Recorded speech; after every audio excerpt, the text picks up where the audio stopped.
금매는 사실 많이 소진됐어요. 상황 다 벌어졌고 팔 사람 팔고 살 사람 살고, 그럼 자연 발생적으로 전세 상승 압박에 있는 사람들은 매수할 거고, 근데 공급은 없고 막 이러니까 공급이 부족한 지역은 급등할 것 같다는 생각이 듭니다. 여유 있게 잡아서 내년 하반기부터 3기 신도시에 브랜드 아파트 민간 택지를 공급한다라고 하면 앞으로 또 1년 반이에요. 그러면 요즘에 공사 기간이 3년이잖아요. 그럼 결국 2029년 30년 때 풀린다는 얘기인데, 앞으로 3년 정도 4년 정도는 오를 것 같다는.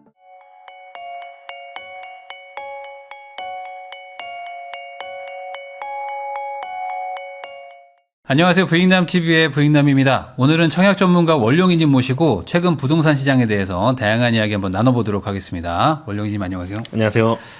또 이제 청약 전문가로 제가 소개를 해드렸는데, 사실 요즘에 이 청약 전문가가 보기에도 참 청약이 쉽지 않다라고 말씀을 또 하셨더라고요. 그래서 차라리 매수를 하라. 네.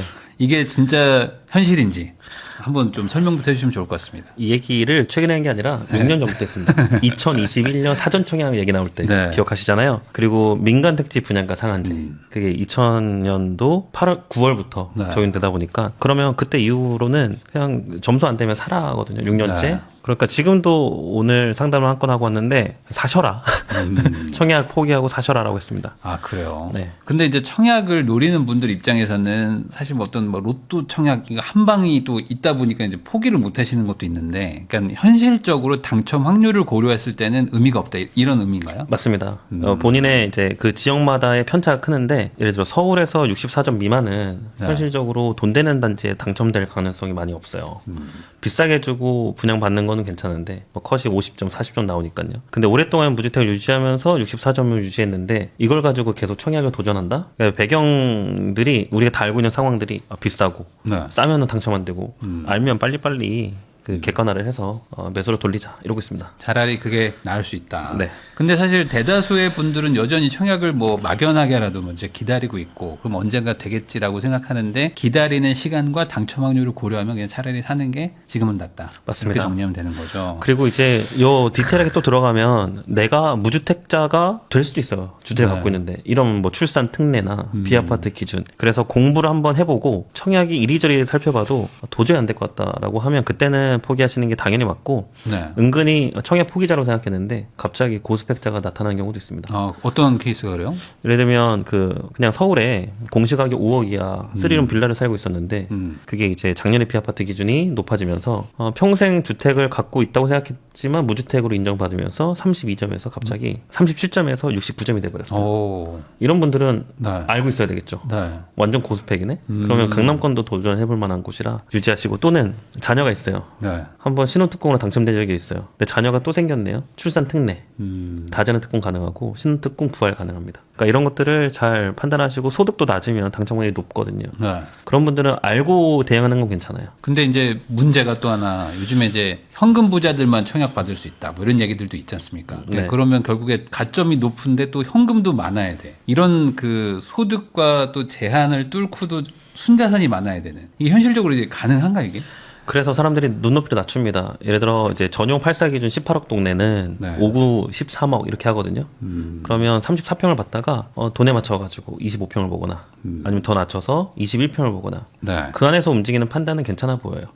결국 평당가는, 분양가는 평당가가 동일하게 나오는데 보통 이제 소형 평형의 평당가 높아요. 그러니까 8사가 적정 분양가로 나왔고 그에 맞춰서 평당가가 24평, 21평, 17평 그렇게 나온다고 하면 확률적으로 더 작은 평수의 상승 폭이 더 클 수 있습니다.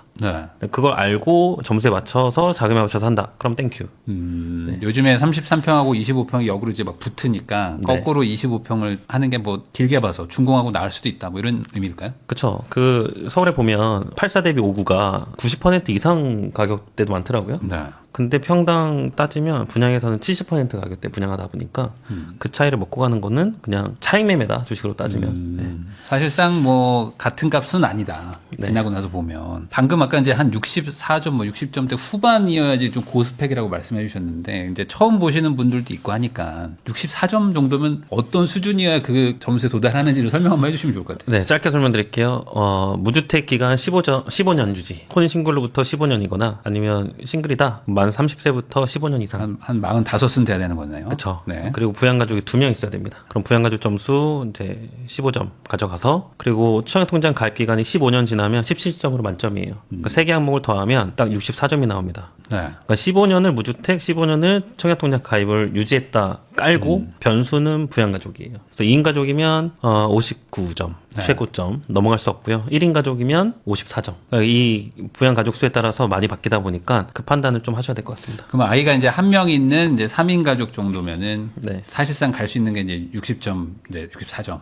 네. 되니까. 근데 이제 강남이나 이런 데들은 그런 분들은 워낙 많으니까 이제 아이가 둘이거나 막 셋이거나 뭐 넷이거나 가족들을 뭐 이제 같이 살거나 뭐 이런 것들을 해야 되는 거죠, 이제. 맞습니다. 현실적으로 그러면 3인 가족에 당첨될 수 있었던 최근 사례가 뭐 있냐면 네. 뭐 레미안 엘라빈의 최근에 무슨 일 많이 나왔던 거하고 노량진 6구역, 네. 라클라체 자이드 파인 이런 것들이 64점 미만 점수로도 당첨이 되었죠. 근데 반대로 그 점수보다 미만이라는 거는 야 이거 청약 넣나 안 넣나 큰 의미가 없는 거 아니야라는 정도의 어떤 고분양가 논란 같은 거라고 해석해야 될까요? 맞습니다. 시세 차이 클수록 컷이 높아지는 이제 정배열이 있다 보니까 그렇죠. 그건 계산해야 됩니다. 근데 이거를 뭐 청약을 앞단에서 말씀드리고 했으니까 좀 정리를 해드리면 시세보다 40%싼 것은 74점 이상 컷. 5인 가족. 그러니까 14점이면 5인 가족. 네. 아이 셋. 그리고 시세보다 30%싼 곳에 당첨받으려면 4인 가족 69점. 시세보다 20% 정도면 64점 3인 가족. 네. 그런 식으로 시세 차이가 없거나 10% 정도 된다라고 하면 50점 후반 전후로 이렇게 딱 정리를 해두시는 게 요즘 시대에 맞다. 그러니까요. 참 이게 아이들도 둘 셋을 키우면서 또 집으로는 돈을 못 버는데 또 자기 소득과 주식 코인 같은 걸로 또 현금을 또 한 15억, 20억 만드셔야 이거를 이제 유의미하게 할 수 있는 거잖아요. 맞습니다. 아니면 사업을 크게 하시던지. 네. 참 이게 쉬운 얘기는 아닌 것 같은데 그러다 보니까 이제 말씀하신 것처럼 이제 오래 전부터 차라리 매수가 낫다고 해주신 것 같은데 그럼 일반 매매를 하겠다고 마음을 먹어도 좀 사는 게 쉽냐 이거예요. 요즘 분위기 전체적인 시장의 총평을 한번 해주시면 어떻습니까? 안 그래도 그 5월 9일 이후로 다주택 중과 유예가 적용이 다시 되면서 금매가 쏟아졌었잖아요. 지금도 금매는 사실 많이 소진됐어요. 네. 근데 아직도 있는 지역이 있긴 합니다. 구축으로 따지면 한 20년 전후 단지들이 15억 안쪽, 한 12억, 13억대 정도는 아직 금매 가격이 보이고 사실 3월 초만 해도 네. 예시를 많이 든 이제 단지긴 한데 강동에 고덕자이가 있잖아요. 네. 고덕 재건축 단지들 거기가 국평 34평이 18억, 17억 후반이면 매물대가 한 10개 정도 다 있었거든요. 중층이. 근데 오늘 다시 조회 보니까 싹 빠지고 18억 중반부터 듬성듬성 있어요. 그러니까 서울의 20억 전후의 금매들은 이미 이제 빠진 상태고 그 하위 단계 한 두세 단계 밑에는 아직 금매가 있는 상태인 것 같습니다. 그러니까 아무래도 지금 촬영일 기준으로 4월 말이니까 네. 거래할 만한 분들은 다 했다고 봐야겠죠. 현실적으로. 네. 네, 지금 뭐 막판까지 뭐 조율하고 있는 분들 몇 명 빼고는 네. 아니면 이제 사기엔 좀 애매한 호가 정도 물건들만 좀 남았다. 그러면 이제 잠깐 말씀해 주셨는데 결국에 5월 9일 전에 금매가 나왔다는 거는 5월 9일 뒤로는 물건이 없다. 이렇게 해석을 해도 될까요? 네, 많이 들어갈 것 같습니다. 그리고 양도세 중과를 맞는 걸 이제 계산에 넣겠죠. 네. 우리가 많이 알고 있는 정가를 시키겠죠. 그러면은 이제 양도세가 많이 중과가 되잖아요. 뭐 아무리 못해도 한 10%, 20%, 뭐 30%는 막 더 늘어나는 분들도 많을 텐데 그러면 이제 현실적으로 팔고 싶어도 못 파는 구조가 된단 말이에요. 네. 근데 매수자들도 같이 안 사면 네. 그러면 좀 가격 상승이 좀 더딜 것 같은데 네. 지금 돌아가는 분위기가 매수자들이 집을 안 사는 그러니까 매수를 포기하는 분위기는 아닌 건가요? 일부 있는 것 같아요. 그리고 이제 부작용이 있을 수 있습니다. 불법 네. 얘기해도 되는지 모르겠는데 보통 분양권은 다운거래가 성행하고 있잖아요, 아직도. 네. 근데 일반 기축에서도 양도세 이거 나 못 내. 근데 대신 싸게 해줄게 현금으로 갖고 와. 기축에서도 좀 다운거래가 있을 수 있다. 금 2kg 가져와라. 금 네, 뭐 코인 계좌 열어줘라. 코인으로 줘라. 네, 네. 그러니까 뭐 이게 결국에 이제 암 시장 같은 것들이 좀 생기는 분들도 분명히 있겠죠. 네. 어쨌든 참 이게 애매하긴 한데 현재 지금 시장은 하여간에 살 거면 5월 9일 전에 샀어야 된다라는 식의 결론으로 좀 가긴 가네요. 네, 그렇게 될 것 같습니다. 네. 그 현재 정부가 뭐 규제를 더 강하게 하려고 하고 특히 이제 1주택자 뭐 장기보유 특별공제 같은 것들도 지금 단계별로 폐지한다 뭐 이런 식의 얘기들이 나오고 있는데 네. 규제가 더 강해지면은 집값이 좀 잡힐 수도 있지 않을까요? 어떻게 보세요? 강해지면 잡힐 것 같긴 합니다. 근데 고가주택의 기준이 사실 요즘 많이 올라갔잖아요. 전 그래도 아직 14, 15, 그냥 15로 할게요. 15 이하는 크게 영향이 없고 15 넘어가는 단지 지역들은 영향을 좀 많이 받을 것 같아요. 지금도 보면 지난주에 상담건이긴 한데 어떤 분이 현금 50장이 있대요. 50장이 네. 50억이라는 얘기거든요. 근데 압구정을 못 산대요. 네. 그러니까 68억 이렇게 거래했던 게 금매로 59억 나왔어도 대출이 안 나오다 보니까 네. 50억 더 현금이 10억 이상 있어야 되니 그러면 그런 단지들은 정말로 양도세 중과 계산해서 예전 호가 70, 80으로 내놓던가 아니면 정말 이거 팔면 이거 보유하게 되면 보유세 폭탄 맞아서 정말 후려쳐가지고 아예 50억 후반대로 내놓거나 양극화로 매물이 나올 것 같은데 그런 매물들은 아예 네이버 부동산에 안 보이겠죠. 네. 소장님들이 갖고 있다가 너 정말 살 거야? 그러면 55 갖고 와 싸게 해줄게. 이런 식의 또 다른 암시장이 나올 수도 있을 것 같습니다. 근데 15억 이하는 크게 영향이 없을 것 같아요. 네. 아무래도 지금 그 정부의 규제 방향이 약간 고가 주택들 위주로 좀 규제를 먼저 하고 그 다음에 뭐 좀 확대하든지 할 것 같기는 하더라고요. 네. 네, 특히 이제 뭐 장특공인이 뭐니 결국엔 다 종부세도 다 고가권이잖아요. 대부분 네. 해당되는 게. 네. 그러면 이제 고가를 규제하면 논리가 그거잖아요. 강남 3구가 눌리면 다른 곳들도 이제 멈춘다는 논리일 텐데 이게 또 반대로 얘기하면 고가는 이제 멈춰 있고 밑에서 계속 이게 올라오면서 어찌 보면 약간 상승 압력을 만드는 뭐 규제가 풀리든 뭐 하나 좀 바뀌기만 하면 다시 또 치고 올라가는 이런 모습을 보일 수도 있을 것 같은데 어떻게 생각하십니까? 그 다음 수순이라고 봅니다. 그렇게 되면 전체적으로 광범위하게 규제가 나올 수도 있다고 보고 네. 근데 그거는 이제 장특공은 최끝단에만 타겟을 잡았는데 그 다음에는 그 밑단에서도 타겟을 잡겠죠. 그 아까 잠깐 단지 얘기를 해주셨지만 뭐 특정해서 말하기는 좀 그래도 어쨌든 뭐 무순위도 뜨고 뭐 아니면은 뭐 이거 너무 고분양가 아니야 뭐 노량진은 막 그렇게 나오는 것들도 사실 신축을 산다는 개념으로 치면 그냥 제값 주고 사도 괜찮은 거 아닌가라는 생각들도 있거든요. 네. 어떻게 생각하세요? 그거는 모르는 게 약이라고. 네. 모르고 사면 괜찮은데요. 네. 항상 같은 값에 더 좋은 게 있으면 가야 되지 않습니까? 근데 노량진 같은 경우도 입주권이 분양가가 똑같으면 입주권 사는 게 나은 것처럼. 뭐 그렇죠. 그냥 중증 이상 뭐 차라리 더 좋은 거 받을 수 있으니까. 그렇죠. 샤시도 더 좋게 네. 그런 거를 찾아낼 수 있는 능력과 해안이 있다고 하면 당연히 기존에 골라서 잡을 수 있는 입주권을 사는 게 낫고 그게 큰 차이가 아니라고 하면 몰라 내 집만을 할래 그러면 그 선택도 저는 좋다고 봅니다. 하긴 조합 물건이 있는데 굳이 뭐 그거를 내가 정말 십수년 기다려가지고 겨우 모은 점수를 여기다 쓰는 게 좀 아까울 것 같다는 생각도 좀 들긴 드네요. 네, 근데 디테일하게 또 계산이 들어가야 되는데 왜 노량진 같은 경우는 이제 조합원 분양가가 7억, 8억 정도밖에 안 되고 네. 입주권이 27억이면 프리미엄만 20억 붙었다는 얘기잖아요. 근데 물론 최종적으로 입주할 때 대출 금액을 적용받는 건 동일하겠지만 실투자 초반에 들어갈 때는 그렇죠. 분양받으면 뭐 계약금 10%뭐 2억 5천만 있으면 됐는데 입주권 살 때는 20억 이상이 다 있어야 되니까 그거에 네. 대해서 좀 알고서도 선택을 못하는 입주권 매수자가 있겠다. 그러니까 결국에 지금 약간 청약이 로또까지는 뭐 기대하지 말고 그냥 자금 운용이 조금 편해지는 정도. 네. 그 정도 역할이 하는 게 아닌가라는 생각도 좀 드네요. 맞습니다. 잔금의 유예 성격을 활용하는 거죠. 네.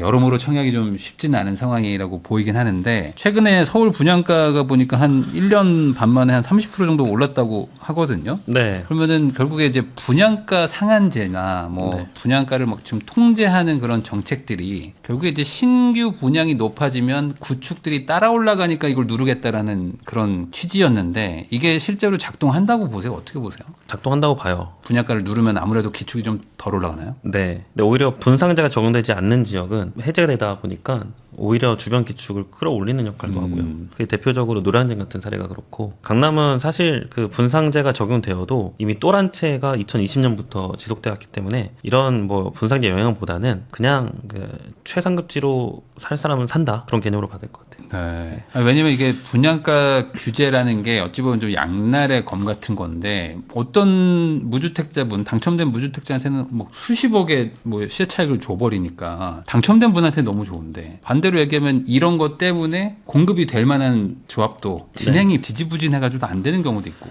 양날의 검이잖아요. 그거는 3년 전까지는 그랬던 것 같아요. 네. 근데 이미 분양가를 비규제 지역 상태였던 서울을 많이 끌어올렸기 때문에 후에 만약에 이런 부작용 때문에 분상제를 다 확대한다. 그럼 부작용 오히려 줄어들 거라고 봐요. 오히려 줄어든다. 네, 예를 들어 노량진이 25억인데 분상제 적용되면 해봤자 뭐 10억이 빠질 게 아니라 2, 3억 빠질 거잖아요. 그럼 2, 3억 빠져도 조합원들의 수익은 클 거고 그 일부를 일반 분양자들이 나눠 갖는다. 이런 개념이라서 이미 한껏 올린 분양가를 이제 주유비처럼 네. 유류비처럼 내려간다고 확 내려가지는 않을 것 같아요. 규제 때문에. 과거에는 규제가 좀 있던 상태였기 때문에 좀 눌려 있어서 이제 좀 많이 분양가를 낮출 수 있었는데 이제는 그 기준으로 해봐도 많이 올라간다. 분양가가. 그 말은 역설적으로 분양가 상한제 전면 확대 뭐 할 수도 있는 거 아니에요? 저는 사실 대표님하고는 다른 의견이긴 하지만 분양가 전면 해제잖아요. 하지만 이제 저는 분상제를 다 적용했으면 좋겠어요. 차라리 서울 전 지역으로. 네. 그러면 순효과가 있습니다. 순효과. 왜냐하면 청약 수요를 묶어놔요. 네. 왜냐면 결국 당첨이 안 되니까 두 가지잖아요. 포기하거나 매수하거나. 포기는 수요가 빠지는 건데 매수는 청약 수요가 매수 수요로 전환되는 거라 네. 결국 이제 호가가 낮은 것부터 거래가 되면 계단식 상승을 하잖아요. 네. 그렇게 상승 압박이 갈 수밖에 없다. 그러니까 로또 청약에 대한 기대감이 있다면 매수를 조금 멈출 것이다. 네. 반대로 그럼 조합들 입장에서는 어쨌든 손해보는 느낌이 나긴 나잖아요. 그러면 이제 결국 한남이나 네. 뭐 성수나 그러니까 조합원 분양가가 확정되지 않은 곳들은 상관이 없는데 대부분의 분양 예정인 곳들은 이미 국평 기준으로 한 10억에서 12억 정도로 예상을 잡긴 해요. 네. 근데 예를 들어 예시를 좀 들었던 방화 같은 경우도 좁은가가 8사가 11억인데 분양가 상한제 적용 받기 전 지금 18억이고 받은 후에 한 15억에 분양 나와도 그래도 조합원 괜찮다. 예. 조합 그 분양가 정도면. 크게 상승하지 않는 이상. 이게 참 뭐랄까 누군가 하나 이득을 보면 누군가 하나 또 손해 보는 구조다 보니까 그 중간에 접점을 좀 찾아야 될 것 같긴 한데 어쨌든 지금 그런 분양가 상한제가 그러면 전면 만약에 확대된다. 네. 아마 그거를 할 확률이 높을 거로 좀 보거든요. 그래요? 그럼 제가 바라는 건데요. 왜냐면은 그거 말고는 이 성난 민심을 어떻게 잠재우냐 이거죠. 지금 앞으로 뭐 재개발 재건축 한다는데 그걸 다 조합원 준다고 하면은 이분들도 또 화가 나니까 네. 좀 같이 나눠 먹읍시다라는 방향으로 가지 않을까 싶기도 한데. 허그 직원들을 확충해야 되지 않을까 싶어요. 근데 반대로 그러면 이제 약간 중가라든지 중저가 지역에서 지금 재개발 재건축 추진하려고 하는 분들 입장에서는 좀 동력이 약해지지 않을까라는 좀 걱정도 있긴 있어요. 오히려 사업성이 떨어지는 건 맞잖아요. 그렇죠. 그래서 대표 아파트가 얼마냐에 따라서 그 지역을 네. 분산지를 묵냐 안 묵냐의 판단은 중요한 것 같고 노원구나 뭐 노도강이라고 불리잖아요. 금강구 네. 이런 지역은 분산제 적용 안 하고 뭐 그런 식으로 하면 충분히 할 수 있다고 봅니다. 그러면 왜 우리는 적용하고 쟤는 적용 안 해 하는 또 형평성. 네. 그러니까 이게 참 정책이라는 게 뭐 하나 이렇게 뭐랄까요? 참 그때그때 바뀌니까 좀 네. 어려운 점이 있습니다. 그럼 전반적으로 봤을 때 하반기 뭐 서울 집값, 뭐 경기도의 뭐 주요 도시들의 집값 방향 어떻게 보십니까? 오른다고 봅니다. 오른다. 네. 오를 수밖에 없다. 이게 예전에는 막 여러 변수가 있었는데 네. 지금은 다 이 변수들이 오픈이 됐고 그럼 결국 전통적으로 공급 수요로 돌아갈 것 같아요. 그러면 공급이 없잖아요. 이 상황 다 벌어졌고 팔 사람 팔고 살 사람 살고 네. 그럼 자연 발생적으로 전세 상승 압박에 있는 사람들은 매수할 거고 근데 공급은 없고 막 이러니까 네. 공급이 부족한 지역은 급등할 것 같다라는 생각이 듭니다. 아니, 그러니까 말 그대로 이제 공급 부족한데 여기다 분상제를 걸어보면 공급이 또 잘 되냐 이거요. 그런 지역은 분산제를 그냥 놔두면 되죠. 전역이 다 부족한데. 그러면 지역을 따지면 고양을 분상제 해야 될까? 안 해도 된다고 보고요. 아, 그런 것들. 네. 아무래도. 용인을 분상제 해야 되냐? 그거 수지구만 분상제 하면 되고 이런 거죠. 네. 아무래도 어떤 뭐 많이 오른 곳이나 이런 것들을 이제 선별해서 할 수는 있을 수도 있다. 그 전반적으로 이런 방향으로 계속 가게 되면은 좀 뭐랄까요. 한 2, 3년 정도 지나면은 공급이 좀 안정되고 하면은 좀 기다려 볼 만도 한데 당장 지금 돌아가는 거 보면은 이 뭐랄까 공급 부족의 이 시즌이 좀 그래도 좀 해소되는 그 시기가 계속 뒤로 밀리는 느낌이에요. 어떻게 보십니까? 예, 실제로 3기 신도시가 미뤄지고 있다 보니까 저도 네. 확실한 그 토지 사용 시기를 모르겠거든요. 알아봐도 의미가 없을 것 같고 그러면 그냥 여유 있게 잡아서 내년 하반기부터 3기 신도시에 브랜드 아파트 민간 택지를 공급한다라고 하면 앞으로 또 1년 반이에요. 네. 그러면 요즘에 공사 기간이 3년이잖아요. 20층대 아파트. 네. 그럼 결국 2029년 30년 때 풀린다는 얘기인데 그 앞으로 3년 정도 4년 정도는 오를 것 같다는. 뭐가 없잖아요. 지금 공급이랄 게 없잖아요. 예, 그게 아무리 문제입니다. 따져봐도. 아무리 뭐 패스트 트랙 해도 뭐 신통이나 뭐나 해도 그 앞 단계에서 단계를 당겨주는 거지. 조합 설립되고 나서는 일반 재건축 재개발하고 네. 비슷하게 걸리니까. 그리고 이해관계자가 너무 많잖아요. 네. 누가 진짜 뭐 이상한 사람 나와가지고 들어놓으면 또 진행이 안 되는 거고 토지 보상 안 되면 진행 안 되는 거고. 그러니까 물리적인 좀 시간들이 정비 사업에 있다 보니까 결국 네. 또 그린벨트 해제해야 되나?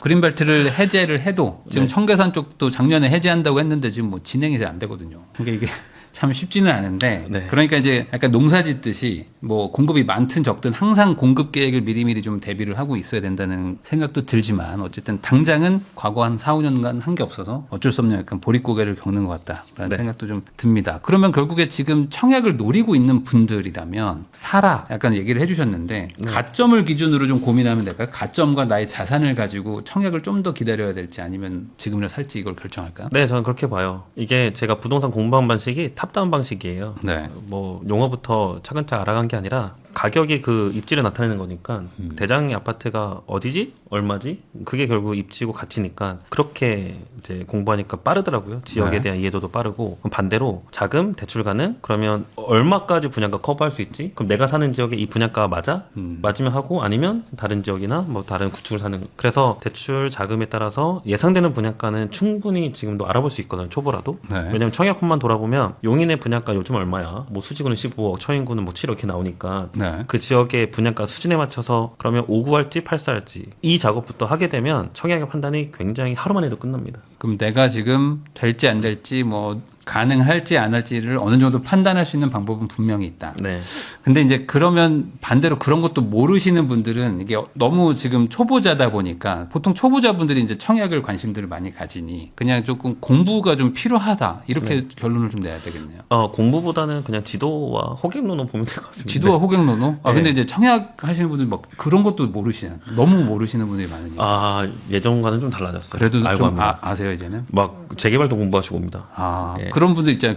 그냥 연습 삼아 넣었는데 됐어요 하시는 사람들 맨날 올라오니까. 그런 분들은 청약에서만 내 삶을 대충 맡기는 게 아니라 인생 자체를 대충 맡기기 때문에 그런 분들은 좀 귀를 줄이지 않았나. 근데 네. 지금도 아무따 청약이 있습니다. 아무따. 이거 왜 대출 계산 안 했지? 자금 계산 안 했지? 계약금 10%, 20%인데 왜 계산 안 했지? 이런 게 있거든요. 네. 답답합니다. 그러니까 이제 대표님의 채널도 구독하고 이제 바이집 팬딩도 하고 뭐 여러 가지 정보를 스스로 노출돼야 될 것 같습니다. 그러니까 이게 자기 일생일대 최대 쇼핑인데 너무 좀 대충 하시는 분들이 많긴 하죠. 네. 이게 사실 이게 어찌 보면 이게 수능 공부보다 훨씬 더 열심히 해야 되는 것 중에 하나인데 이 자산 투자라는 게 너무 가볍게 접근하지 않으면 좋겠다라고 이제 정리할 수 있겠습니다. 청약 전문이시죠. 원룡이님하고 얘기 나누고 있습니다. 그 상담도 많이 하시는데 최근에 이제 뭐 강남이라든지 뭐 아니면 뭐 마용성만 돼도 사실 금액대가 엄청 비싼데 대출을 안 해주잖아요. 그러니까 뭐 현금 뭐 2, 30억으로 막 집을 사야 되는데 네. 실제로 그런데 거래가 되잖아요. 실제 집도 사시고 그러면은 도대체 누가 사냐? 네. 그러니까 사줄 사람이 없다라는 그런 논리도 있잖아요. 네. 근데 실제 누구는 사니까 어떤 사람들이 사는지 한번 좀 설명해 주시면 좋을 것 같습니다.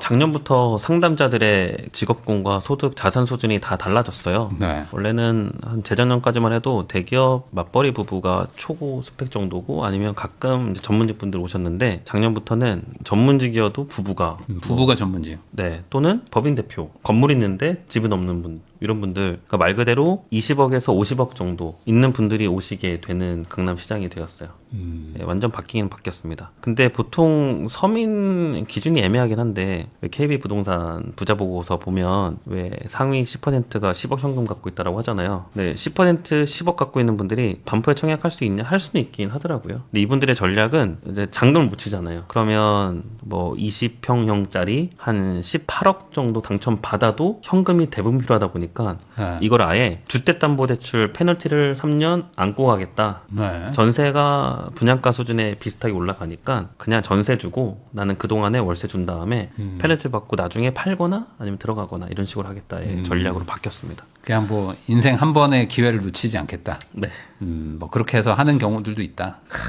그 대부업을 또 네, 대부업 쓰는 경우도 있고 뭐 네. 부모님한테 빌리고. 그러니까 저도 최근에 이제 상담했던 사례인데 그분도 이제 처음에는 자기 돈이 최대가 한 9억에서 11억 정도를 보고 계시더라고요. 근데 이제 옆에 부모님이 계셨는데 부모님이 또 이렇게 지원을 또 해주시니까 빵빵하죠. 갑자기 20억짜리를 보러 가시는 거예요. 그래서 야 어떻게 이렇게 되냐. 근데 돈이 또 있더라고요. 주변에 또 있어요. 근데 이제 상황이 심각하다는 걸 아니까 갑자기 이제 가족들의 돈이 막 모이면서 또 집을 사시고 뭐 이런 케이스들이 있습니다. 저도 그래서 이때가 네. 너의 인성을 테스트할 때다.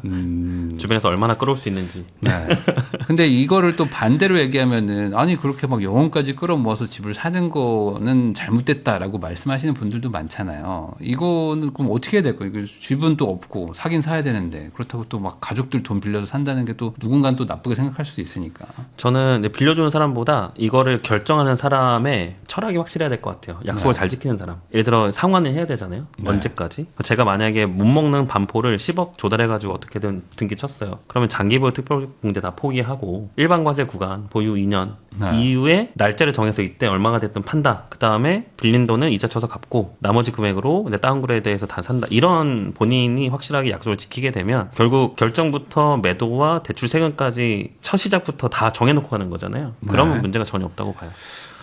근데 또 그게 그렇게 되나요? 이게 세금이 또 있고 좀 한 2, 3년 더 끌고 가면 더 오를 것 같고 막 그러잖아요, 항상. 그때는 이제 예를 들어 빌린 사람이 한 4명이에요. 네. 2명은 무조건 갚으래요. 그러면 나머지 2명은 더 올라가고 대신에 나랑 차이 나누자. 그러면 그 차이 나누자는 사람한테 좀 더 조달해가지고 이제 상환하고 이런 유동성, 그러니까 변화구도 필요하겠죠. 그러니까 이게 참 뭐라고 해야 될까요? 그러니까 대출 능력이 없는 분들이 아니고 그러니까 소득은 높은데 자산이 없잖아요. 근데 대출을 해주면 살 수 있는데 이제 대출 안 해주니까 뭐 이런 상황까지 가고 뭐 결국에 뭐 2-3명한테 뭐 빌려서 뭐 친구들끼리 모아서 사는 경우도 있고 한데 이게 뭐 좋은 방향은 아니라고 저는 생각합니다. 그냥 저도요. 대출을 해주면 그러니까 능력에 맞춰서 해주면 되는데 뭐랄까 그냥 아니 연봉이 막 3억 5억이신데 대출이 2억밖에 안 나오는 거예요. 말도 안 되죠. 아, 근데 이분이 영끌이라고 말할 수는 없잖아요. 연봉이 5억인데 대출을 2억밖에 안 해줘.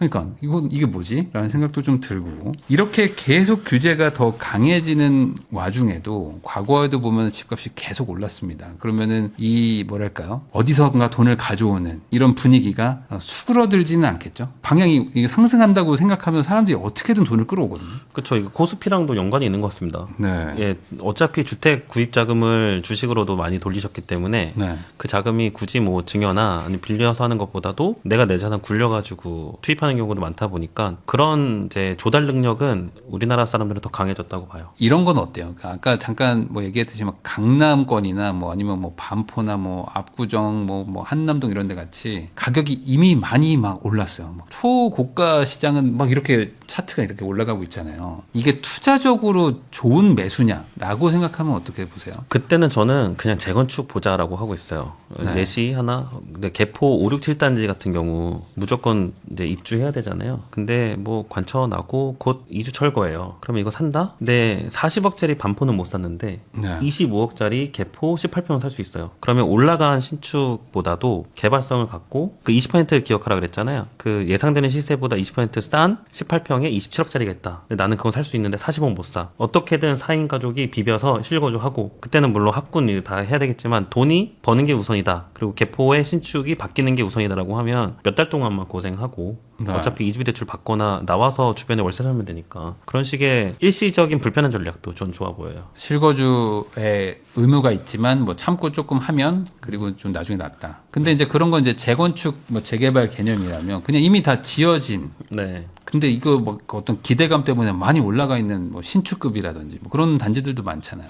아 저는 무서워서 못 살 것 같습니다. 산이 높으면 골도 깊다고 네. 떨어지는 경우는 무섭게 떨어지니까 그러니까 저도 아무리 계산기를 돌려봐도 이게 수익성으로는 안 나오거든요. 수익률로는 도저히 안 나오는데 이게 어떻게 이 가격이 되지? 네. 만약에 5억 10억씩 뚝뚝 떨어져도 상관없는 분들이 있잖아요. 그런 분들은 네. 사주면 땡큐인 것 같고요. 그러다 보니까 지금같이 뭔가 규제가 갑자기 나오고 그러면은 막 한 5% 10%씩 막 왔다 갔다 막 하는 단지들이 많아요. 아무래도 많이 오른 것들이 또 조정도 많은 것 같고. 그럼 앞으로 대출 규제가 조금 더 팍팍해질 거로 보세요? 네. 왜냐면 이게 대출 해줄 때 사라 이런 말도 있잖아요. 왜냐면 뭐 2년 뒤에 살 거예요. 내년 가을에 전세 만기돼서 그때 살려고 고민 중입니다 하시는 분들한테 그때 되면 누가 사게 해준대? 라고 그렇게 말하는 분들도 있거든요. 이 대출 규제 더 강해진다 그러면은 지금도 못 사지만 앞으로도 못 사는 거 아니에요? 그러니까 저는 어떻게 될 거라고 예상하고 6개월 1년 뒤를 점쳐서 결정한 경우는 없었거든요. 네. 당장 상황이 되면 전세 만기가 내년인데요 또는 6개월 후인데요 상관없이 구해주고 나오면 되잖아요. 내가 전세 복비 주고 어차피 집주인은 전세금 올라가니까 좋아하는 상황이라서 네. 상황이 되면 굳이 기다리지 말고 지금 당장 계산 나왔으면 달려가서 사야 됩니다. 제가 아는 분도 전세 를 이제 새로 맞췄거든요. 그러니까 처음 이제 맞추고 이사하고 3개월 지났는데 그게 빼주고 나왔어요. 왜냐면 지금이라도 사야 될 것 같다고 생각해요. 부자가 될 상이시네요. 예, 근데 그거를 또 이동하는 거 뭐 이사비 아깝다고 딱 1년 더 살고 뭐 2년 더 살고 이동한다 생각하는 게 별로 좋은 상황은 아닌 것 같다는 생각도 들긴 듭니다. 맞아요. 이게 500, 1000 때문에 1억 5천, 2억을 놓치는 상황이 사람들이 되게 그런 오류를 많이 범합니다. 뭐랄까 이게 지금 내가 전세나 월세를 살고 있다고 해도 언제든지 계약을 깬다는 생각으로 한번 리셋하고 생각해 볼 필요는 있겠네요. 네. 그렇게라도 나오는 게 맞아요? 그러면 네. 거꾸로? 그만큼 상황이 심각한가요? 네. 그럼요. 그렇게들 해야죠. 무조건입니다. 아, 그래요? 네. 반대로 제가 무조건 팔아야 될 때는요. 전세 입자를 붙들고 김포지를 판 적이 있거든요. 네. 시세가 5억 2천이었어요. 5억에 일단 2천은 후려쳤고요. 네. 그 세입자분께 이사비 얼마 지급했을 것 같으세요, 대표님? 뭐 한 500 드렸네. 1000 드렸습니다. 1000이나 줬어요? 네. 그렇게 내보낸 적이 있어요. 왜냐면 팔았어야 되니까요. 근데 그 이후로 이제 4억 초반까지 떨어지더라고요. 다행이었고 그 산 사람이 그러면 실망이 당연히 힘들었겠지만 저는 시세보다 일단 2천 이상 싸게 팔았으니까 네. 당시에는 만족한 매수였었고 원주 같은 경우도 분양을 2억 5천 받았던 걸 3억 3천 5백인가 이제 시세가 3억 6천일 때 네. 500이나 이제 싸게 기존의 월세 세입자. 네, 월세 해봤자 3천에 80, 120 이렇게 돼요. 이사비 700 줬습니다. 이사갈 집에 2년치 월세 상승분에 이사비 플러스 200을 더 얹으니까 한 700 정도 계산이 나오더라고요. 그렇게 해야지 설득이 되더라고요. 네. 네, 원가를 주면 안 돼. 절대 안 움직이고 플러스 알파 줘야 됩니다. 그렇게 해서라도 뭐 팔아야 될 때도 있는 것처럼 반대로 사야 될 때는 계약을 깨고도 나와야 될 때가 있다. 그리고 지금 약간 그런 시기 같다라고 이제 얘기를 해주신 거고. 결국에 지금 전 월세가 대란이고 근데 그게 당장 해결될 기미가 보이지 않는다면은 매수를 안 할 이유가 없다. 뭐 이렇게 아주 단순하게 생각을 해도 될까요? 예. 그럼 아까 잠깐 얘기 나왔지만 비아파트 쪽으로도 이 어떤 풍선 효과가 일어난다고 보세요? 아주 일부 일어날 것 같아요. 아주 일부. 그리고 이제 자녀 계획이 좀 있거나 점수가 몇 년 지나가면 소위 말하는 고스펙이 될 수 있다라고 하면 네. 비아파트 전월세를 사는 거는 주택 소유에 아무런 영향이 없으니까 뭐 전세자금 대출만 안 받는다면 대출도 영향 없고 근데 어쩔 수 없이 주거 안정을 위해서 산다라고 하면 현재 청약제도에서는 공시가격 5억이야 전용 85제곱 미만은 청약시에는 비아파트로 여기니까 비주택으로 그런 청약 전략을 우회하는 방법도 있습니다. 지금 이제 전월세가 너무 없다라는 얘기를 나누고 있는데, 네. 근데 여기다 이제 세금까지만 이제 중과가 막 되잖아요. 이제 보유세나 뭐 이런 것들이 막 이제 중과가 된다고 하면 이게 전월세를 더 끌어올린다 이런 얘기도 있지 않습니까? 소위 말하는 이제 조세의 전가. 이번 장에서 그런 일들이 좀 일어날 거로 보세요. 네.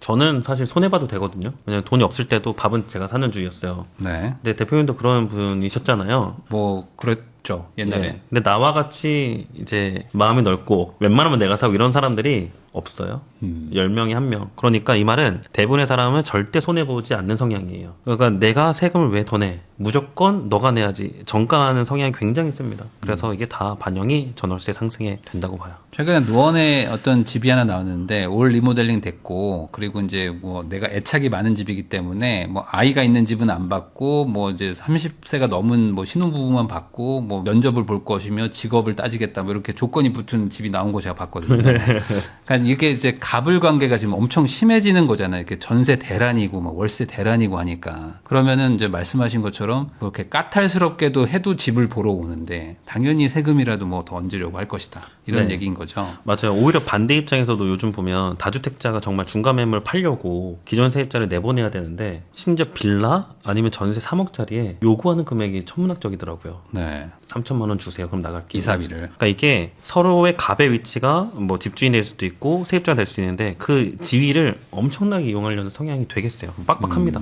그렇죠. 뭐 그래서 제가 임대인만 나쁜 것도 아니고 네. 임차인들도 나쁜 사람들도 많고 뭐 서로 뭐 좋은 사람들도 많고 네. 자기의 어떤 그 입지를 이용해서 이득을 취하려고 하는 건 뭐 당연하다 이런 얘기를 해주신 것 같고요. 네. 그럼 이제 마지막으로 이 정책이 계속 바뀔 것 같단 말이에요. 특히 이제 뭐 한 뭐 두세 달에 한 번씩 뭔가가 막 계속 나오는 분위기인데 그러다 보면은 시장이 좀 혼란스럽게 느껴지시는 분들도 많고 이거 따라가기도 어렵고 그러면은 이 정책을 막 미리 예측해가지고 막 전략적으로 접근하려고 하는 분도 있고 아니 난 모르겠다 그냥 좀 심플하게 가자 뭐 하시는 분들도 있는데 이렇게 막 정책이 시장을 뒤흔들 때 흔들리지 않는 어떤 투자를 하려면 뭐가 제일 중요할까요? 깔고 가는 게 필요한데요. 정책 정책은 예측의 영역이 아니라 수능이다. 무조건 수능해야 되고, 그리고 정책은 최대한 보수적으로 대출도 안 나온다고 가정해야 되고, 세금도 엄청 때려 맞는다고 가정해야 되고. 그래서 제가 보유세 예상을 할 때도 이제 공시가 현실화율 반영을 그냥 80%로 해버립니다. 그 다음에 부부간 공동명의도 뭐 18억까지잖아요. 이게 낮춰질 수 있다. 뭐 12억까지 이런 식으로 최저선을 잡고 결정을 하면 실수가 없긴 하더라고요. 규제를 풀어줄 것 같아서 진입했는데 규제를 묶이거나 뭐 이런 것들은 정말 피보는 결정입니다. 그래서 예측하지 않는 게 정신건강에 좋다. 돈도 아낀다. 그럼 최대한 보수적으로 한다. 네. 근데 그렇게 하면은 지금도 보수적으로 안 잡아도 내가 마음에 드는 거 못 사는데 보수적으로 하면 더 마음에 들지 않는 걸 사야 되는 경우도 생길 수 있지 않습니까? 근데 보통 이제 소급 적용은 이제 안 하다 보니까 현재 기준에서 정해져 있는 걸 내가 살 수 있다라고 하면 그 기준에서 맞춰서 하면 되고, 이 대신에 이 대출을 더 해줄 거야. 잔금 때. 잔금은 6개월이니까 6개월 후에 대출 풀어주기, 이거는 아니라는 얘기죠. 현재 기준에 맞춰서만 정하면 될 것 같습니다. 갑자기 뭐 토어제를 풀어주길 기대한다든지 뭐 이런 식으로 정책을 예측해서 대응하지는 말라. 그게 결국에 이제 부동산이라서 그런 거죠. 뭐 이렇게 뭐 팔 수 있고 뭐 살 수 있고 뭐 이게 내 마음대로 안 되니까. 네. 한번 죄송해요. 처음 맞아보니까 알겠어요. 네. 맞아요. 그러니까 이게 처음에 계획은 다 많죠. 그렇지만 이게 막상 이렇게 해보면 잘 작동하지 않습니다. 특히 요즘에 이제 세입자까지도 있기 때문에 내가 뭘 하고 싶어도 내 마음대로 안 되는 경우들이 좀 있어요. 네. 그러니까 정책을 너무 예측하지 말고 수능하라 이렇게 얘기해 주셨습니다. 원룡이님하고 이야기 나누고 있는데요. 그 최근에 좀 뭐랄까요, 재밌는 현상이라고 해야 되나, 뭐 이게 심각한 현상이라고 해야 될까? 강남은 조금 눌리는데 나머지 지역들은 막 올라가고, 특히 이제 15억 이하대들은 뭐 불장이다라고 얘기하는 분들이 많은데, 아무래도 대출 여부에 따라서 지금 뭔가 시장이 갈리고 있다 이렇게 판단을 해도 될까요? 네. 보통 369라고 하잖아요. 3회 배수로 세금 대출이 다 연장선이 있는데, 과거에는 9억이었다고 하면 가격이 올라갈수록 12억, 15 이렇게까지 올라온 것 같아요. 15억이 기준선이 된 건 맞습니다. 특히 대출이 딱 그 정확하게 선을 그어준 것 같아요. 실제 청약에서도 보면 같은 단지에 이제 면적에 따라서 15억 전후가 경쟁 차이가 엄청 벌어지거든요. 네. 10배 이상 차이도 납니다. 특히 강남도 그래요. 강남도 5구에는 막 2만 명 청약 들어오고 8사에는 5천 명 청약 들어오고 뭐 이러거든요. 네. 그러니까 이 갈리는 심한 현상이 있습니다. 아무래도 이게 청약에서도 그렇게 경쟁률 차이가 크게 난다는 거는 그 몇 억이 모자라서 집을 못 사는 분들도 엄청 많다는 거잖아요. 그렇죠. 그러니까 대출 규제가 효과는 있는 건 맞죠. 네. 정확하게 많이 있습니다. 네. 근데 이게 대출 규제 문제는 뭐냐면 결국에 이분들이 이거를 대출 규제를 그냥 계속 기다리는 게 아니고 또 돈을 모아요. 그러니까 1년이나 2년 지나면 그 대출이 아니라 현금을 또 쌓아놓고 또 사러 온단 말이에요. 그러니까 이게 시간을 지연시키는 거지 이게 수요를 아예 소멸시키는 거냐. 여기에선 좀 이견이 있는데 어떻게 보십니까? 생각 안 해본 문제네요. 네. 근데 그러면 왜냐면 연봉 있는 분들이 또 한 7천, 8천 또 모아. 그래가지고 또 한 2년 동안 한 8천 모아가지고 이제 집 사러 옵니다. 이걸 또 하잖아요, 계속. 네, 아파트 값이 상승기에는 그 모은 돈보다 더 많이 오르기 때문에 뭐 매수를 포기하시거나 아니면 대출 규제를 더 빡세게 들어갈 수도 있다는 생각이 드네요. 예를 들어 15억 이하는 6억인데 15억 이하를 4억이나 뭐 이런 식으로 구간별 다시 자를 수도 있다고 생각이 드네요. 이게 지금 대출 규제가 한번 하기 시작하면 더 강하게 하는 경향을 좀 보이는데 지금 여기서 만약에 뭐 15억 이하에서 대출 규제나 이런 것들 더 줄이면 청약이나 이런 데에서 좀 영향을 더 줄까요? 어떻게 보세요? 오히려 청약은 항상 대출 규제에서는 좀 완화를 줬어요. 네. 비껴가는 길을 줬거든요. 그게 뭐냐면 투기과열지구 LTV가 40%고 동시에 6억 동시 조건을 제한받잖아요. 청약에서는 40%에 6억이 넘어가도 해줍니다. 네. 아마 그거 정도는 풀어줄 수가 있어요. 근데 만약에 대출 규제가 더 세게 들어오면 기축 매매할 때 기준을 청약에 빡빡하게 적용할 수도 있어요. 그럼 만약에 공급이 없는 상태에서 대출 규제를 청약에도 더 적용한다라고 하면 난리부르스가 날 것 같기도 합니다. 그 잔금 치를 때가 문제잖아요. 중도금 어떻게 해도. 그래서 현재 시세 기준으로 이제 지금은 13억에 분양을 받는데 예상되는 시세가 18억이다라고 하면 자체적으로 나는 대출 4억밖에 안 나겠구나. 그거에 맞춰서 계산합니다. 그러니까 이게 대출 4억 뭐 이렇게 얘기를 하면 나머지를 어디서 구하냐 청약하는 분들이 뭐 이런 걱정들도 많은 것 같은데 그러다 보니까 그냥 더 싼 거 뭐 우선 더 작은 평수라도 뭐 내 돈에 맞춰서 우선 넣는다 이런 것 좀 추세가 더 강해진다 뭐 이렇게도 볼 수 있는 거죠. 예, 그거는 확실하게 그렇게 전환되고 있어요. 원래 이 형상이 강남권에 있었거든요. 근데 비강남권에도 확대되고 있습니다. 이게 과거에도 보면 이제 대출 규제가 어디까지냐에 따라서 그 막 가격이 뭐 거기로 막 붙어버리잖아요. 옛날에도 15억 초반 대출 안 해주니까 다 14억 9,900원 막 붙어버리는데 지금도 약간 그런 모양새가 있지 않나요? 어떻게 똑같은 보세요? 것 같아요. 네. 근데 말씀하신 더 세게 가면 정말 15억 이상 대출 아예 안 해주는 것까지도 나올 수 있겠다는 생각이 드네요. 이런 상황에서 집을 어떻게 사냐? 계속 이런 얘기들 많이들 하시는데 네. 어떻게 삽니까? 누군가는 또 계속 사고 있잖아요. 못 사죠 뭐. 네, 포기하죠. 포기해요? 네. 아니, 그럼에도 집을 사고 싶다라고 하면 우리가 뭐 10억, 20억, 30억 넘는 아파트만 주로 이슈가 되다 보니까 그런데 네. 사실 역 3억 아파트도 수도권에 많다 보니까 근데 결국 그냥 이때는 부동산을 투자해서 돈을 많이 번다의 개념보다도 그냥 본업에 충실하고 주거 안정을 꾀한다. 그 정도로 좀 마음을 고치시는 게 좋지 않을까. 아, 너무 비관적이신 것 같은데. 왜냐면 항상 망할 수 있다. 안 그래도 제가 아들이 축구를 하고 있는데 네. 다음 주에 강릉에 가요. 네. 또 마침 분양을 하는 게 있어서 전용 84 분양가를 보니까 5억 5천 정도 하더라고요. 내가 만약에 망하면 강릉 가서 신축을 못 살 수도 있겠는데 그 옆에 아파트 24평 보니까 1억 5천이더라고요. 네. 망해도 그냥 저런 지방 가면 사면 되겠구나. 항상 그런 생각을 하면서 삽니다. 아니, 그거는 이제 본인 생각이고, 무주택자분들 어떻게 해야 되는지도 좀 알려주세요. 그러니까 방금 말씀하신 것처럼 싼 아파트도 많잖아요. 사실 많거든요? 저기 뭐 고향 쪽으로 가거나 하면 뭐 엄청 싸지, 뭐 3, 4억도 있고, 김포 가도 뭐 3, 4억짜리도 많잖아요. 네. 30평대인데.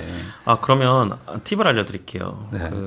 아실 많이 보잖아요. 네. 아실에서 여러 아파트 가격 비교 탭이 있는데 제가 자주 보는 이유가 내 상황, 내가 있는 지역 꼭 관심단지의 현재 상황을 보기 위해서 봐요. 네. 그러면 기울기가 최상급지는 막 이렇게 가거든요. 근데 그보다 하급지는 약간 기울기가 낮춰져요. 네. 그보다 하급지도 더 낮춰져요. 그리고 매매 상승 시기도 좀 한두 달씩 뒤로 밀려요. 그러면 현재 신축 기준으로 12억 정도의 동네들은 정고점 수준이거든요. 서울에서는. 근데 20억, 30억짜리는 정고점을 아득히 넘어서 20, 30% 추월해버렸어요. 네. 그러면 그 기울기 그래프만 봐도 우상향 그래프가 아니라 정고점 21년 대비해서 아직 고점 안 온 데 있잖아요. 항상 그런 데를 보면 싸요. 그러니까 그런 데가 서울에서도 보면 외곽지, 또 은평구에서도 2000년도 초반에 지어진 뭐 서대문구 쪽도 그렇고 그런 데가 좀 많거든요. 그러니까 관악구, 금천구도 많고 지방 가면 더 많고 수도권 외곽 가면 더 많고. 근데 그렇게 결국 내 집 마련과 투자를 동시성을 가지고 접근을 하는데 투자도 같이 본다고 하면 비싼 걸 살 필요는 없잖아요. 네. 네, 아예 잠잠하게 있는 것을 사는 게 낫다. 근데 그거 살 때는 공급을 같이 보는 게 좋을 것 같아요. 공급이 많은 지역은 상승 여력이 아무래도 더딜 수 있으니까 공급이 적으면서도 입주장에 사면 무조건 싸거든요. 예를 들어서 이거 단지 오픈해도 되는 거죠. 네. 올해 하반기 10월 달에 그 힐스테이트 메디알레 네. 불광역 쪽에 입주를 해요. 그게 금매가 나올 수 있죠. 근데 그런 식으로 일시적으로 공급이 많아지는 시기에 좋은 동네긴 한데 서울 내에서는 상대적으로 외곽이다 보니까 그런 타이밍을 잘 잡으면 충분히 싸게 살 수 있습니다. 그러니까 아직 기회는 분명히 있다. 네. 그 아까 잠깐 말씀은 해주셨지만 지금 사람들이 대출 규제 때문에 사고 싶어도 못 사서 약간 좀 포기하는 마음도 있다라고 했는데 이게 포기가 이게 잘 안 되는 게 그러면 전세나 월세를 가면 문제가 해결되면 좋은데 지금 전세도 0, 월세도 0 이런 단지들이 많단 말이에요. 그러니까 전월세도 없는데 그럼 집이라도 사야 되는 거 아니냐라는 조급함이 더 생기는 것 같기도 하고. 네. 이 전월세 물량이 없다는 거 이게 시장에 어떤 영향을 준다고 생각하세요? 두 가지인 것 같아요. 그 말씀대로 사거나 뭐라도 사야 되거나 아니면 비아파트로 가거나. 그 비아파트 가는 거 어떻게 생각하십니까? 저는 비아파트로 시작해서 초반에는 아무런 느낌이 없습니다. 근데 거기부터 시작하는 거죠. 일단 주거 비용을 최소로 했잖아요. 그럼 본업에 집중해서 나중에 자산 이동을 이제 부동산으로 에세 파킹한다. 그때 시기까지 정말 빡세게 살아야죠. 근데 지금같이 막 이렇게 상승세가 시작되면은 뭔가 그 끝도 없이 올라갈 것 같기 때문에 내가 뭔가 전세나 월세를 살면서 그냥 본업을 한다는 게 되게 뒤처진다는 느낌을 받거든요. 네. 그럼에도 불구하고 지금 그냥 돈이 뭐 상대적으로 없다면은 그렇게 그냥 해야 될까요? 네, 또는 하이리스크 하이리턴이잖아요. 네. 초기 재개발. 작년인가 이 역삼동 이 일대에도 네. 신통으로 초투 1억 5천이면 샀었거든요. 근데 그게 정말로 진행될지 모르겠는데 분위기를 타니까 뭐 3억 4억 피가 붙더라고요. 그러면 이제 내가 거주를 할 비아파트 돈에 맞춰서 했는데 그게 이제 정비사업까지 가능성이 있다라고 하면 교집합 시켜가지고 구하는 방법도 있을 것 같습니다.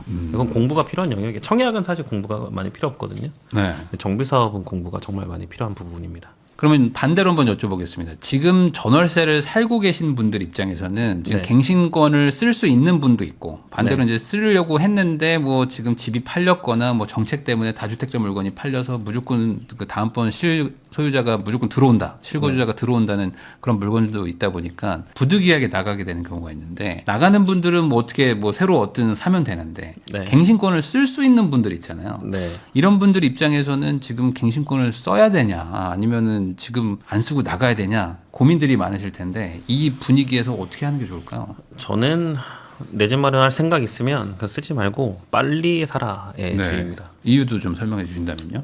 상승하면 허탈감과 그 허무함이 엄청나게 클 거거든요. 예, 여력될 때 사는 게 낫고, 근데 만약에 못 사고 다른 전세를 또 구하잖아요. 그러면 내가 살고 있는 아파트가 보통 수도권은 전세가율이 60% 정도 하는데 갱신권 사용하지 않은 전세나 70%까지 올라간단 말이죠. 그러면 자기가 사는 이 아파트 바운더리에 바로 옆 급지, 한 급지 밑에 가면 충분히 전세나 아니면 매매로 할 수 있는 금액이 나올 거예요. 근데 그런 식으로 좀 플랜 B까지도 생각하시는 게 좋을 것 같습니다. 이게 지금 아마 고민하시는 분들 중에 전세자금 대출 같은 것들 끼고 전세 한 6, 7억에 사시는 분들, 실제로 현금은 한 2, 3억밖에 없는데 전세는 한 6, 7억 살고 계셨던 분들도 있을 거 아니에요. 그런 분들이 이거 빼가지고 집을 살라니까 집값이 한 6, 7억짜리밖에 못 사는 분들도 막 있어요. 네. 그런데 그런 것들은 다 이제 뭐 경기도 외곽이거나 아니면 서울에서도 뭐 되게 뭐 여기는 좀 뭐 이런 동네일 수도 있는데 그런 데까지도 약간 좀 훈풍이 좀 갈까요? 갈 것 같습니다. 이 실제 사례로 상상을 돌려보면 김포잖아요. 서울 외곽지.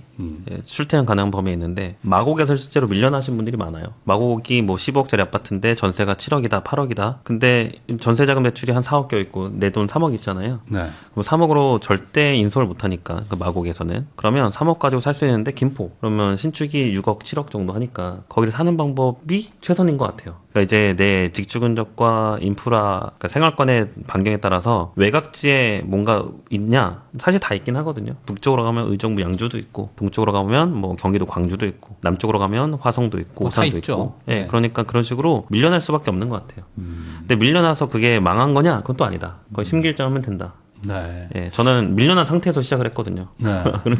괜찮아요. 예. 근데 이제 그런 동네를 사는 게 약간 겁이 나시는 것 같아요. 왜냐면 지금은 가는 곳만 계속 간다. 뭐 서울을 벗어나면 절대 서울로 못 돌아온다. 뭐 이런 얘기들을 많이들 하시면서 경기도로 절대 나갈 수는 없어. 근데 돈이 없어. 어떡하지? 뭐 이렇게 하시는 것 같은데, 뭐 외곽으로 나가는 게 무조건 나쁜 건 아니다. 이렇게 보세요? 예, 그때는 인플레이션에 기대를 하는 게 좋습니다. 예, 국가 전망에 내 사활을 거는 거죠. 네. 왜냐면 이제 신축 아파트를 토지대를 제외하고 그냥 건축비만 따졌을 때 한 3억 5천에서 4억이 들지 않습니까? 34평 짓는데? 그러면 수도권에서 8사 기준 분양가가 6억 이하로 나올 수가 없어요, 구조적으로. 근데 네. 신축을 6억대 산다? 그러면 일단 아쉽지만 사고 5년, 10년 중장기적으로 보면서 인플레이션을 먹고 간다.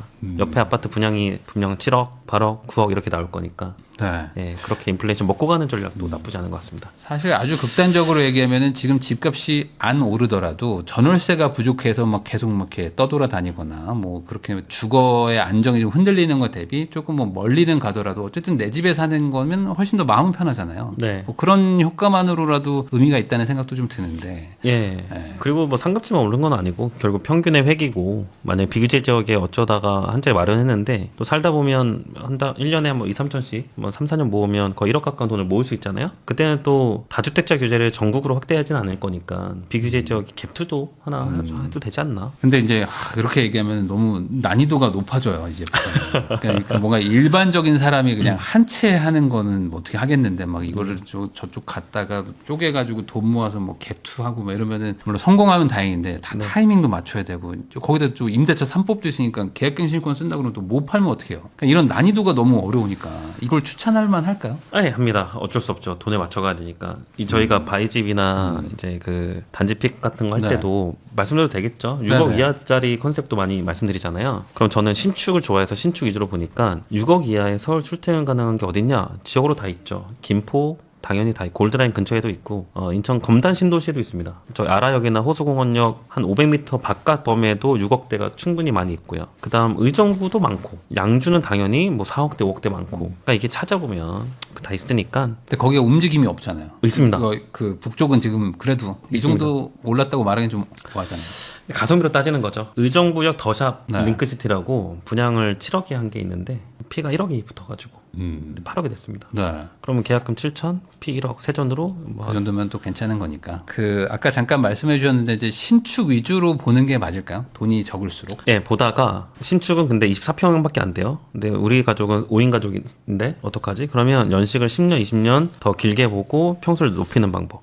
그렇게 봐야 될 것 같습니다. 근데 이제 약간 좀 지금은 약간 재건축으로 확실히 하든지 아니면 신축이든지 뭐 이런 것들만 보시고 이제 중간 연식들에 대해서는 조금 관심도가 좀 떨어지는 경향도 있는데 네. 그 재개발 재건축 뭐 어차피 안 되는 그 연식들 15년 20년 된 것들도 좋을까요? 네. 네. 좀 이유를 얘기를 해주세요. 결국 부동산은 커플링이 굉장히 심해요. 네. 그러니까 커플링이라는 용어는 주식에서 나오는 걸로 알고 있는데 이제 같은 이제 A가 오르면 B도 오른다는데 그 커플링 현상이 부동산은 굉장히 더 쫀쫀하게 이어집니다. 네. 결국 A 단지 보다가 돈이 없으면 B 단지로 가거든요. 네. 그러니까 이게 지역 내에서의 등급 차이의 가격이 충분히 형성돼 있고 그 연식에서도 다 반영이 되고요. 이게 지역도 반영이 돼요. 그러니까 강남을 동심원으로 외곽을 그리다 보면 저기 의정부가 8억인데 동탄도 8억이에요. 걔를 이제 가격 흐름을 동일하게 찍어보면 똑같습니다. 그러니까 커플링이 심하다 보니 뭐 15년, 20년 된 아파트만 안 오를 수가 없어요. 네. 신축이 올라가면 무조건 따라 올라가야 돼 있고 떨어지면 같이 떨어지겠고. 다만 이제 좀 시차가 있을 뿐이다. 네. 그리고 중요한 건 평형 간의 이 불균형도 발생을 가끔 하거든요. 제가 홍제동에 2000년 입주, 그러니까 27년 차가 된 아파트죠. 거기 34평 가격하고 25평 가격이 동일하더라고요. 실거래가가. 네. 그러니까 이때는 뭘 사는 게 낫냐? 34평 사는 게 낫잖아요. 근데 34평 가격하고 42평 가격이 7천만 원밖에 차이가 안 나요. 일시적으로 이 균형이 틀어진 거거든요. 근데 평균 회계로 가면 42평도 올라가니까 같은 단지 내 평형 간에도 불균형을 찾아서 보면 충분히 기회는 많이 있습니다. 그럼 말 나온 김에 네. 요즘에 이제 3인 가족이나 뭐 이제 둘만 사는 경우도 많으니 뭐 30평대나 뭐 40평대는 정말 비싼 동네들 아니고선 인기가 없다. 뭐 이런 말씀하시는 분들도 있는데 네. 이 평형에 좀 이제 국평이 달라졌다. 이런 거에 대해서는 어떻게 생각하세요? 달라진 거 맞고 비싼 아파트일수록 24평형의 평당가 높은 건 맞는 것 같아요. 근데 이 24평이나 34평을 구매하지 못하는 또는 대형을 좋아하는 그러니까 아예 4, 50평대 대형이거나 10평대 소형을 살 수밖에 없는 사람들은 내가 갖고 있는 이 자산이 약간 비서는 거 알고 있어요. 네. 그러면 싸게 산다. 팔 때도 싸게 판다. 그러면 됩니다. 그러니까 살 때 확실하게 싸게 살 수 있으면 사고 네. 반대로 그런 게 아니면 안 사는 게 맞긴 하고 평당가가 비슷하면 어쨌든 비선호를 굳이 살 필요는 없는 거니까요. 네, 제가 한번 제 자랑 한번 하면요. 광명에 네. 영웅이 된 적이 있습니다. 2022년도, 2023년도 왜 그 광명 1구역, 뭐 2구역 이렇게 분양할 때 네. 그 철산 뭐 자이 헤리티지 이런 것도 분양할 때 10평대 가자, 3구 가자. 근데 왜냐하면 그 조합원들이나 일반 분양자들도 소형 평형에 대한 그 비선호가 굉장히 뚜렷하기 때문에 그렇죠. 평당가가 어마어마하게 차이가 납니다. 34평 평당가가 3천만 원을 분양했다고 하면 17평은 그냥 2,400 이런 식으로요. 네. 근데 저는 이제 그게 평균적으로 시계를 길게 보면 결국 절반 가격을 따라간다는 거 알고 있으니까 이렇게 틀어졌어 갖고 있으면 가성비는 17평이 더 좋아해서 실제로 4억 5천에 분양 받았는데 피가 막 2억씩 붙고 현재도 그렇습니다. 그러니까 결국에 이제 전략적으로 평균 회기의 힘을 좀 믿어야 된다. 네. 지역도 그렇고 평형도 그렇고 뭐 평단가도 그렇고. 네, 믿고 있고 그렇게 저도 매매하고 있습니다. 네. 이게 결국에 이제 참을성이 좀 있어야 되는 것 같아요. 그러니까 우리 동네가 전혀 반응이 없어요라고 얘기를 하던 분들도 한 6개월 지나면 저희 동네 막 올라가고 있어요라고 하거든요. 근데 이제 그 시차를 못 참으면 네. 항상 이제 우리 동네 안 올랐을 때 팔아서 다 오른 동네 사러 가잖아요. 네, 그럼 팔고 나면 우리 집 올라가고. 맞아요. 그 실제 작년 하반기에 죽전 동성 1차 아파트 유명 단지 있잖아요. 네. 거기에 회원분이 고점을 잡았대요. 21년도에. 근데 언제 돌파해요? 그럼 제가 하반기 봅시다 그랬거든요. 근데 이미 돌파해가지고 한 1억 5천 정도 차익이 더 났더라고요. 네. 해피해져가지고 이거 어떻게 할까요? 좀 더 기다려보시죠라고 했거든요. 그러니까 결국 네. 타이밍이 옵니다. 그냥 뭐 수지도 막 올라가고 뭐 다 주변이 올라가는데 가만히 있을 수는 없다. 네. 그 아까 잠깐 입주권 얘기도 해주셨는데 청약이 안 되면 입주권을 사는 건 어떻습니까? 재개발 쪽 가는 건 어떻습니까? 전 좋아요. 부산 얘가 하나 생각이 나는데 북한 쪽에 정비 사업을 일반 분양한 적이 있거든요. 근데 저는 보통 일반 분양가 대비 그 구역의 입주권이 20% 이상 벌어지면 네. 당연히 입주권을 사야 된다라고 생각하거든요. 근데 30% 이상 벌어졌더라고요. 그럼 일반 분양자들은 사실 알면 네. 분양받으면 절대 안 되는 것이고 입주권을 사는 게 맞습니다. 네. 그래서 입주권 총매가와 분양가 이 차이만 20%만 기억하시면 될 것 같아요. 20%. 20%가 기준이다. 네. 다만 20% 싸게 사는 대신에 현금 투입이 좀 많이 되는. 생각보다 근데 막 5억, 4억 이런 거는 현금 투입도 많이 안 되기도 하니까. 근데 노량진 같은 경우는 이제 0%죠. 네. 일반 분양가하고 입주권하고 가격이 동일합니다. 그러면 어떤 걸 사야 돼요, 반대로? 그럴 똑같으면? 때는 노량진 자체의 가치 판단해야 될 것 같아요. 근데 여의도가 재건축되면 얼마일까? 뭐 평당 2억 갈까? 뭐 이렇게 판단해서 노량진 사면 오케이고 평당 1억도 못 가겠지 하면 사면 안 돼.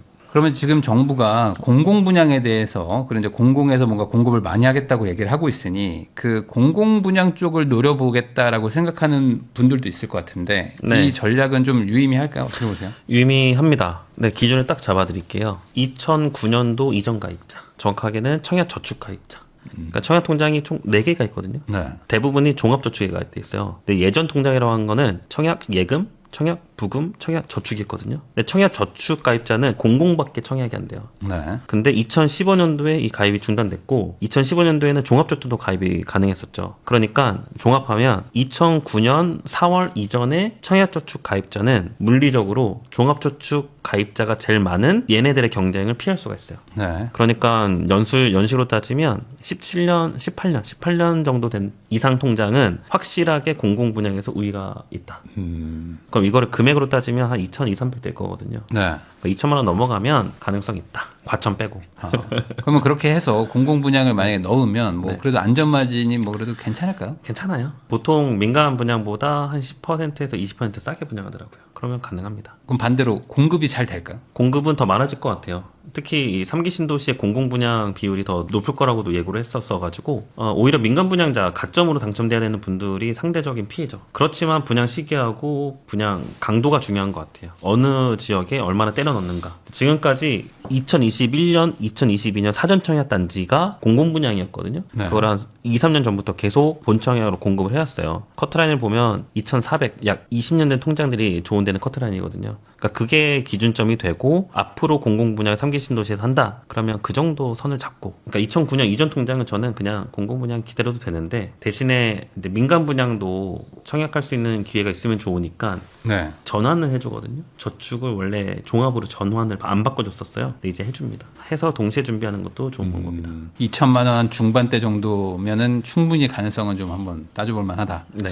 그러면 그거보다 금액이 뭐 많이 차이 나면은 공공 별로 기다리지 말라. 네, 1,500 이하면 공공 분양하지 마세요.